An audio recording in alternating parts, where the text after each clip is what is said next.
एक दोपहर बैंक में पड़ी बेंच पर बैठी काव्या कुछ अपने ही सोच में डूबी हुई है। कैसे होगा, क्या होगा, कुछ पता नहीं। अब उसे न जाने कितनी और परेशानियों का सामना करना पड़ेगा। उसके ही कंधों पर सारी जिम्मेदारी छोड़कर कुछ महीने पहले ही उसके पिता पंचतत्व में विलीन हुए थे। भाई बहन तो अभी छोटे ही हैं। यही सोच रही थी कि संसार में वह सबसे ज्यादा दुखी है। चारों तरफ उसे अंधेरा ही अंधेरा नजर आ रहा है। इसी कश्मकश उसकी निगाहें सामने से आ रही एक बूढ़ी महिला पर पड़ी, जो लकड़ी से बनी डांडी की सहायता से चली आ रही थी।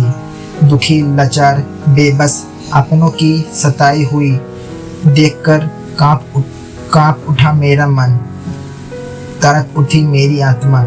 अनगिनत सवाल उठ रहे थे मेरा मन में। मैंने पूछा, अम्मा अकेले आए हो? यहाँ बैठ जाओ। बेंच की ओर इशारा करते हुए मैंने कहा। देख, लड़खड़ाहट सी आवाज में कहा, बेटा पेंसिल चढ़वाने के लिए आई हूँ। तू बता दे कहाँ चढ़वानी है? अभी लाइन लगी है अम्मा, थोड़ा इंतजार करना पड़ेगा। मैंने कहा। अम्मा आपके साथ कोई और नहीं आया? बड़ी उत्सुकता से मैंने पूछा।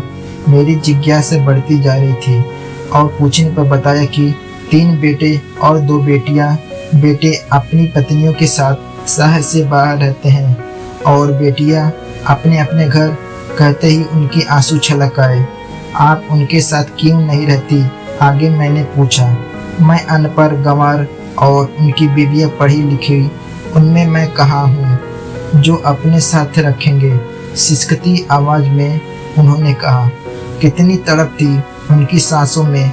मैंने अपने बच्चों के लिए, इतने में उनका नंबर आ गया। मैंने उन्हें बताया कि उनकी पेंशन नहीं आई है। दुखी, निराश भाव से आंखों में आंसू लिए वो चली गई। लेकिन मेरा मन विचलित हो उठा और सोचने पर मजबूर हो गया।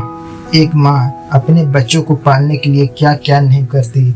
9 महीने अपने खून पसीने से सींचती हैं, अपनी जान से भी ज्यादा प्यार करती हैं। जाने कितनी ही रात जागकर काटती हैं। उनका दिन कब होता है और रात कब होती है। वो माँ तो अपने ही हर जरूरत से पहले तुम्हारी खुशी को चाहती है। उसके लिए सब कुछ उसके बच्चे ही होते हैं। माँ तो माँ होती है। उसे दुखी करके भला तुम्हें कौन सा सुख मिलेगा? वो अपने बच्चे को अपने आप से दूर नहीं रखती हैं, लेकिन बच्चे एक दूसरे के भरोसे उसकी भी माँ के पास नहीं रहते हैं। उस दिन उसे पता चला कौन दुखी है।